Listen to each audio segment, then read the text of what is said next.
Josh and Rory are friends who work as lifeguards on the beach. Tina.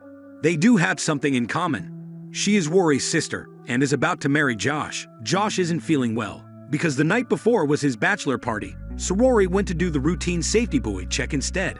But something didn't seem right. A bather who approached the buoy was brutally killed after being dragged to the bottom. Another lifeguard on duty noticed it and alerted the shark. Josh rushes to save his brother-in-law, grabbing the jet ski and heading towards the buoy. He screams that there was a shark, but Rory can't hear and is suddenly attacked, sending him flying several feet above the water. Josh tries everything he can to save him, but there is nothing he can do. Rory had been ripped apart and had died. Josh's house has been empty for some time. Some photos are hung on the wall. The ring in the news about Rory's death indicated that he walked away from Tina, feeling the weight of his brother-in-law's and friend's death. When he leaves for work that day, he notices a few things. His neighbor's dog is howling non-stop, which is unusual for him. When he looks up at the sky, a crow appears out of nowhere and almost smacks him in the face. The birds were completely agitated as they fled the ocean. When animals, particularly birds, behave in this manner on the coast, it is best to follow them. A tsunami is on its way. Josh disregards the warning signs and goes to work at the market, where he meets his ex-fiancée Tina, who is accompanied by her boyfriend Steven, but is soon interrupted by her boss, and there is still an important detail going on there. Two robbers broke into the market, and one of them, Doyle, surrendered. Mr. Jessup, the owner, was quickly taken aback by Todd, a cop who noticed the crook's suspicious movement. Everything devolved into chaos because Doyle's partner was a psychopath who murdered an employee while still holding Tina hostage. Josh becomes desperate, but he doesn't have time to act.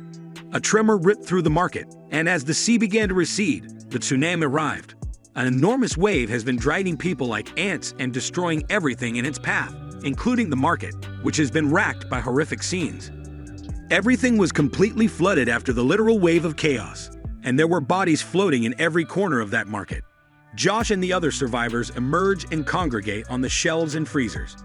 A stake has been driven through the police officer's leg.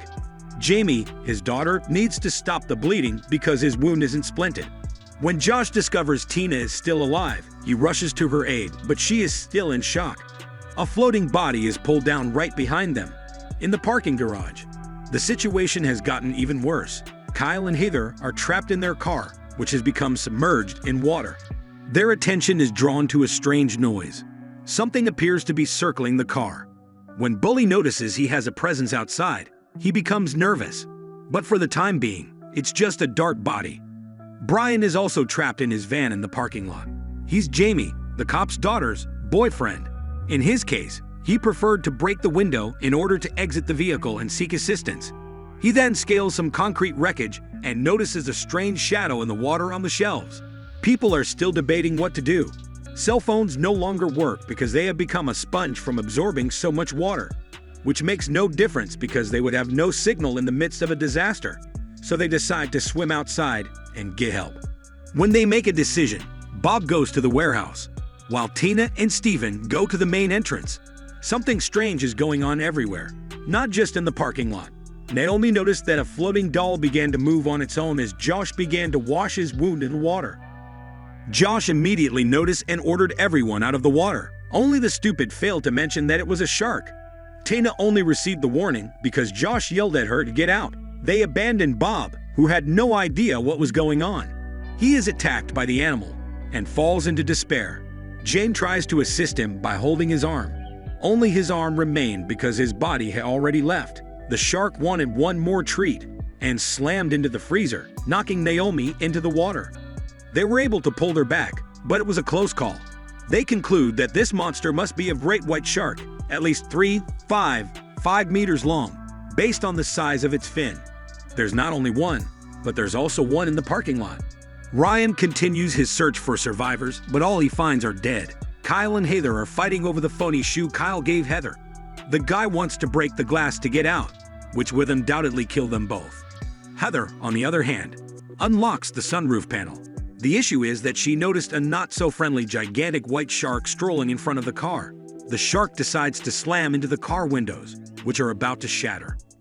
The shark will be able to force open the car door if they do not get out of it quickly.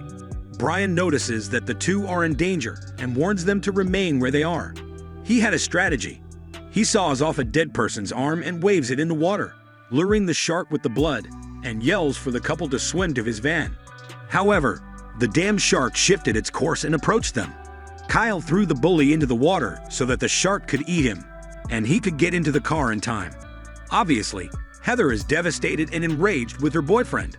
Brian is trying to find a way out of there while the shark pursues him. He devised the plan to cross over using the iron plumbing attached to the ceiling. The shark is just below the surface, on the prowl. He fell into the water when he was almost there. Desperate, he manages to climb into the car as the shark approaches. But due to the force of the shark's crash aisle, he slips into the water and is captured by the monster. Here's your vengeance, you who despised him. Nothing is left up there. People fight incessantly because they don't know what to do. The new tremor arrives and destroys some of the high-voltage wiring. Todd inquires as to the location of the market's power plant. They must turn it off to avoid being electrocuted, and Josh claims it's located within the warehouse. He offers to go swimming there, but Tina says that with his arm wound, he would be an easy target. So Steven has a thought. They take several crates used in market carts and shelves and fashion a kind of armor for Steven, tying heavy cans to make him walk more easily. Worst of all, he has to breathe through 150 miles of hose for the guy to pull air down there. How could this possibly work? In reality, with all of this gizmo, Steven dives into the water and meets the shark in his first steps, who gives only one touch and refuses to feed on the snack in the iron packaging, which appeared to be working at the time. Steven makes his way to the storage sector, where the main power switch is, with difficulty because there are many bodies in his path. When he arrives, the barrel of the contraption is too short for him to reach the lever, so Josh keeps pulling it back. Otherwise, the tube will fall into the water.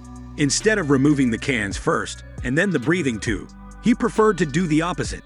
He managed to turn off the power, but the weight dragged him down. Steven had died. At the very least, he finished the mission for the group.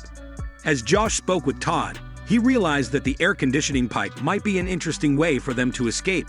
They threw a rope to test the resistance to the weight supported, and it appeared to be reasonable. Mr. Jessup offers to accompany you upstairs. Josh and Doyle help him up to the pipe, and once inside, a swarm of crabs descends on his head. He falls into the water after sliding down from above. However, this drew the attention of the shark, who jumped up and slashed Jessup in half. With one more death, they decided to alter their plans once more. Doyle decided to make a harpoon out of the butcher's hook to keep the shark trapped so they could escape. That is what they are discussing. Who goes there to get a hook? Todd decides to go ahead with the mission and asks Jeff to look after his daughter. James, on the other hand, dives into the water and swims wildly. They try to make a lot of noise to distract the shark, but it clearly doesn't work. James is on the verge of being captured by the creature, and she even attempted to smash the evil fish in the face with a meat hammer. She returned with the hook and a nice piece of meat. The shark almost severed the girl's legs. The bait scheme did not go as planned. The shark was not interested in the butcher's dead meat. One of the survivors, who was constantly making sadistic jokes and acting terrified, is the burglar who murdered the girl there. No one knew in the beginning. After all, he was a body thrown in the water when he put on his mask. He kidnaps Naomi and has the audacity to use her as live bait before throwing her into the water. Doyle caught him off guard and stuck in with a makeshift spear he'd been working on for quite some time. They quickly saved Naomi, and to make matters even better, Doyle hooks the burglar and now uses him as bait. Because the shark is so hungry, he doesn't mind eating garbage, and he was correct. The hook became lodged in his mouth, trapping the monster. The time has come to flee. Good news for you in the parking lot. Heather and Ryan were awakened by barking. It was intimidating. The puppy is still alive, but he needs to swim across. The shark appears with blood in its eye to capture the dog, but he manages to save himself. They're about to take off now that the shark has been captured, but Jamie hears some thumping. Ryan was downstairs. He's hammering an iron, sending out a signal that only he and Jamie could see. She then realizes her boyfriend is still alive and decides to go after him. Todd requests that Josh accompany his daughter there. They proceed to the access stairs, where they must close a door so that they do not flood the entire parking lot when they enter. However, when Ryan and Heather open the door, they scream to get out because of the other shark. They manage to escape by swimming towards the car. Jamie claims they are on top of her father's car and have guns in the trunk. The rear window was shattered by the shark's impact. So Josh takes a risk and manages to grab a stun gun in the form of a powerful shotgun from above the car. The shots would be less effective. Sajash dives into the water in classic Max Payne fashion, waits for the shark's attack, and then blows him up from below. Finally, a good choice by a character. But they must leave immediately. Remember that the other shark, despite being trapped, is still alive. Everyone congregates there, and because the entrance is blocked, Doyle devises a plan using the Jeep steel cable that is blocking the way. When you plug it into the power supply, it will blow up the entrance and clear the way. However, a new tremor appears and throws the plans off course.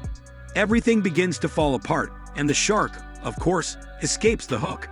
Doyle scales the power lines to avoid capture, and Josh pulls out his shotgun to turn the shark into sushi.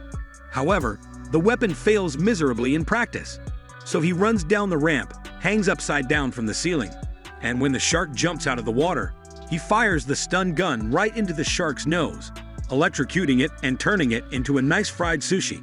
Doyle activates the power box, and the car battery explodes, finally allowing them to leave that location. Everyone is fine, including our puppy friend. But the tsunami was terrible and left a massive trail of destruction.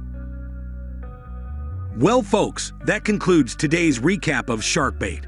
I hope you enjoyed watching and learning about all the thrilling events that took place in this movie. It's always fascinating to see what can happen when things go wrong, and this movie is a prime example of that. I'd like to thank you all for tuning in to Benjamin Recaps. If you enjoyed this video, be sure to give it a thumbs up and don't forget to hit that subscribe button to stay up to date with all of my latest movie recaps. If you have any suggestions for movies you'd like to see recapped next, feel free to drop a comment below. I'm always open to hearing from my viewers and making content that you love. Until next time, stay safe and keep watching. This is Benjamin, signing off.